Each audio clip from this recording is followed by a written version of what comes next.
The Ferrari showroom shimmered like a jewel box under the late morning sun. Glass walls sparkled, chrome fixtures glinted, and the polished marble floor reflected every curve of the gleaming cars like a still pond. It was the sort of place where people spoke in soft tones, where footsteps sounded like polite whispers, and where the price tags were so high they might as well have been written in ancient runes. Sales consultant Marco was guiding a young couple around a navy blue Roma, explaining torque with the gentle enthusiasm of a man who had practiced the speech 1,000 times. The couple nodded, smiling shyly, clearly here to dream more than to buy. Then the showroom doors slammed open with a force that jolted the room out of its luxury-induced trance. In walked Karen. She didn't merely enter. She arrived as though she expected someone to cue applause. Her posture was the rigid confidence of a woman who believed the world should clear a path for her, and her haircut, sharp and angular, looked professionally engineered to intimidate. Oversized sunglasses hid half her face, but the dramatic flair with which she removed them, like she was starring in a commercial for expensive perfume, revealed a steely gaze that swept across the room with full tactical assessment. Her heels clacked loudly across the marble, each step a declaration of territory, and she stopped dead center between a silver Portofino and a red F8 Tributo. For a moment, silence clung to the air like humidity. Then she raised her chin, placed one hand on her hip, and announced in a voice that ricocheted off the glass walls, "I need a 6-month lease on a Ferrari today. No nonsense." Marco froze mid-sentence. The young couple turned around. Even the receptionist peeked over her desk, eyebrows climbing toward her hairline. Ferrari buyers typically approached with reverence, curiosity, or quiet awe, not with the command presence of a general ordering troops into formation. Marco excused himself from the couple, smoothing his tie as he walked toward Karen with the polite caution of a man approaching a sleeping tiger. "Good morning," he said gently. "Welcome to Ferrari. A 6-month lease, you said?" "Yes," she replied, as though she couldn't believe she had to repeat it. "Half a year, not more, not less, and I need it finalized before 2 o'clock because I have a hair appointment." Her tone suggested the hair appointment was a national emergency. Marco blinked. Well, Ferrari doesn't typically offer short-term leases like. Karen lifted a single manicured finger. "Before you even finish that sentence, I'm going to stop you and give you a chance to correct your approach." She pointed at the red F8 Tributo behind her. "I want this one. I already looked online. The horsepower is excellent, but more importantly, the red matches my signature lipstick shade, and that shade is discontinued. Do you understand how difficult that makes my life?" Marco opened his mouth, shut it, then tried again. "I suppose it must be challenging. Thank you," she said, as if he had just validated her struggle on a spiritual level.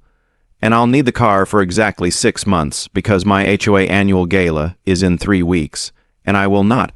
She stabbed the air for emphasis. "Arrive in a mid-size SUV like some sort of peasant." She started pacing around the F8 Tributo with a theatrical flourish, her fingertips grazing the hood like she was examining a prize thoroughbred she might adopt. Marco followed her cautiously, maintaining a respectful distance in case this was the kind of customer who operated under her own set of gravitational laws. "Also," she added abruptly, "my neighbor Linda just bought a BMW." She said it like a judge delivering a life sentence. Marco tilted his head. "I see. I doubt you do." Karen turned sharply, her eyes narrowing. "This woman competes with me on everything. Holiday decor, I win. Yard maintenance, I win. But last week she had the audacity, the absolute ego, to roll into the neighborhood with a brand new BMW, with a ribbon on it, a ribbon." Karen clutched her chest as though recalling a childhood trauma. "I will not be dethroned." She marched back to the F8. "So yes, 6 months. I need to outshine her until her car doesn't smell new anymore." Marco inhaled slowly, summoning every bit of training he'd ever received. "MS, Karen," she supplied without hesitation. "Everyone knows me. MS, Karen." He said carefully, "I completely understand the urgency of your request. However, Ferrari has strict leasing policies and 6-month terms are highly uncommon. Usually, leases are for 2 or 3 years." Karen stared at him. as though he had just confessed he didn't understand how chairs worked. Uncommon doesn't mean impossible. Now, she clapped her hands sharply. I'd like to speak to your manager. Marco nodded with the slow dread of a man who knew this request was not optional.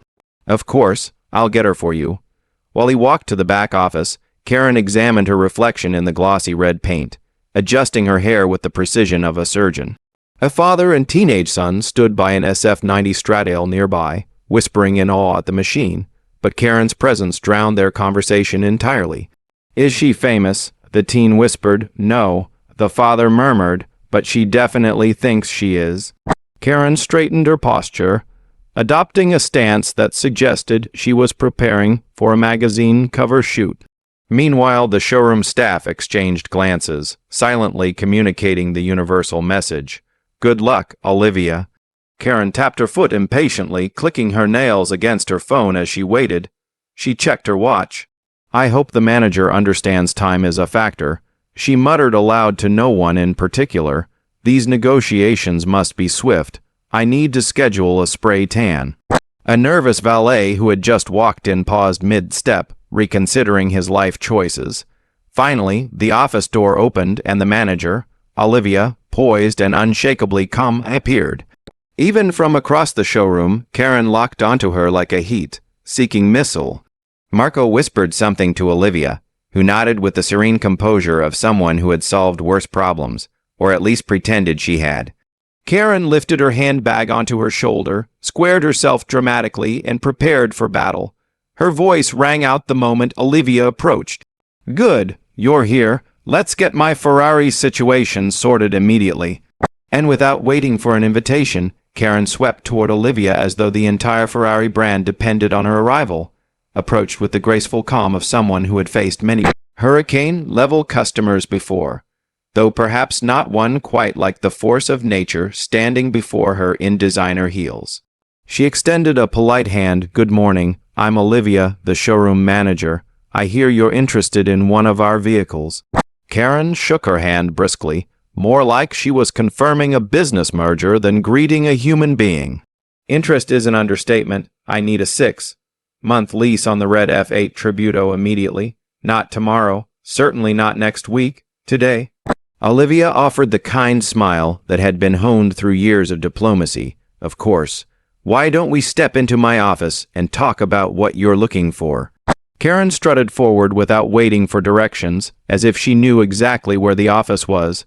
Olivia exchanged a glance with Marco, half sympathy, half suppressed laughter before following. Inside the small but elegant office, Karen dropped her oversized handbag onto the desk with a dramatic thud. Then she produced a sleek planner, snapping it open like it contained top-secret data.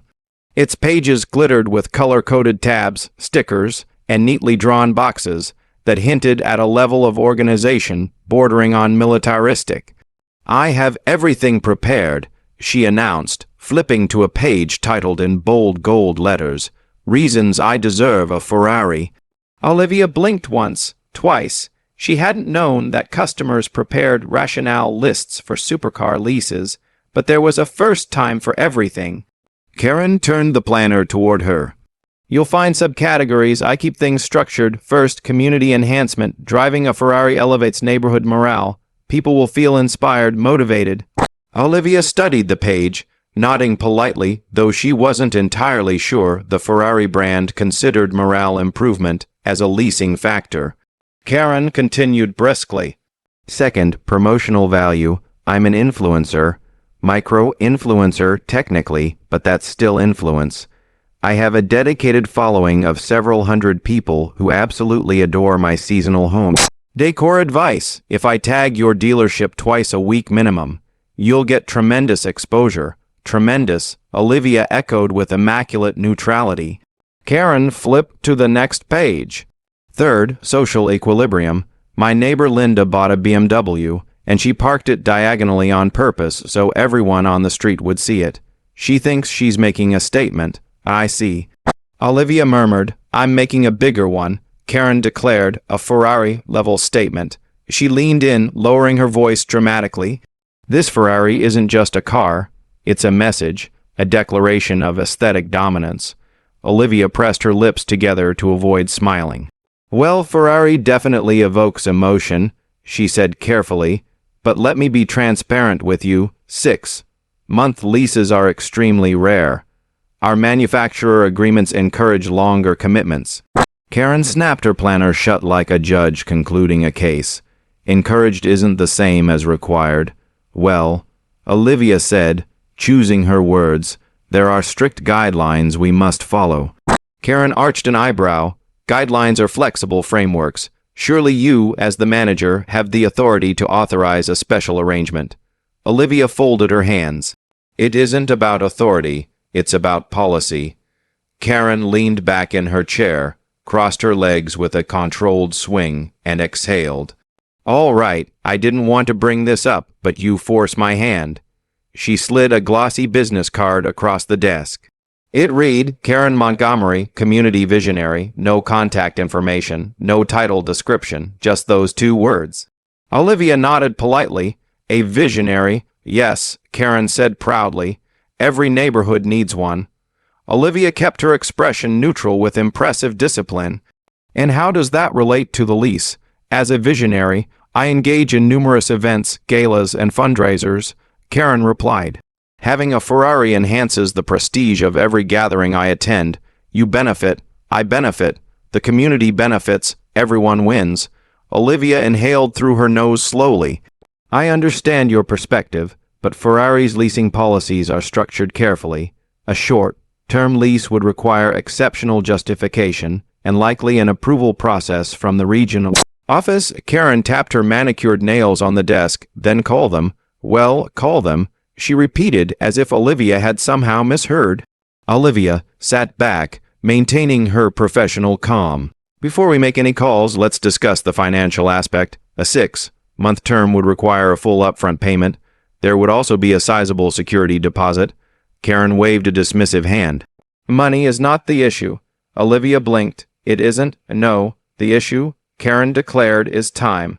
I need the lease finalized before the HOA gala, which means we must act now. I appreciate your urgency, but I'd still need to gather some documentation. Karen whipped a folder from her bag. Already done, she presented neatly organized copies of her license, insurance, bank statements, and strangely, letters of recommendation. Olivia raised an eyebrow at the last item. Letters, in case you needed character testimonials, Karen said proudly. 2 from local committee leaders, 1 from my hairstylist, and 1 from a dog trainer who agrees that my Pomeranian is exceptionally well behaved.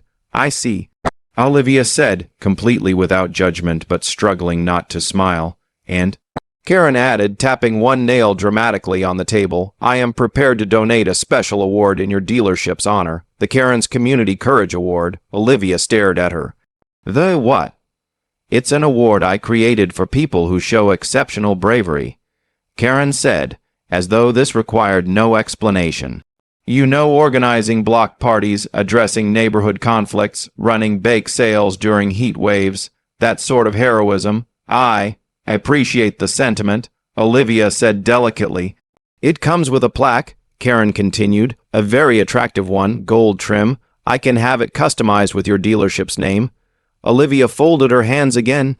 That's very generous, but I'm afraid awards don't really factor into lease approvals. Karen leaned forward, eyes narrowing. Let me be brutally honest with you, Olivia.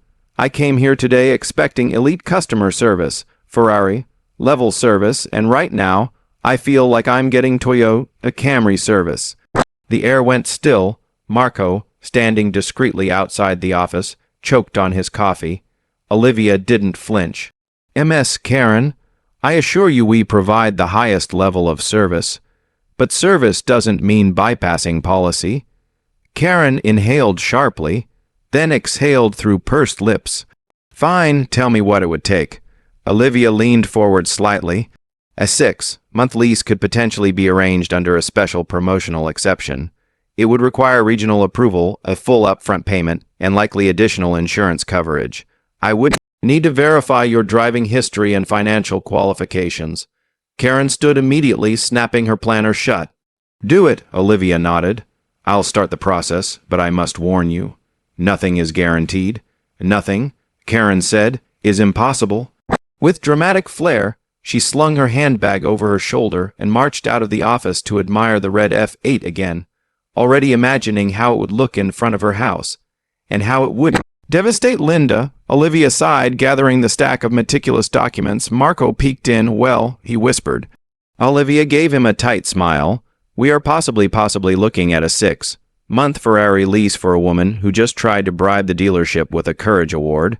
Marco nodded slowly. Should I start the paperwork? Not yet. Olivia sighed. Let's just start with an email and maybe a prayer.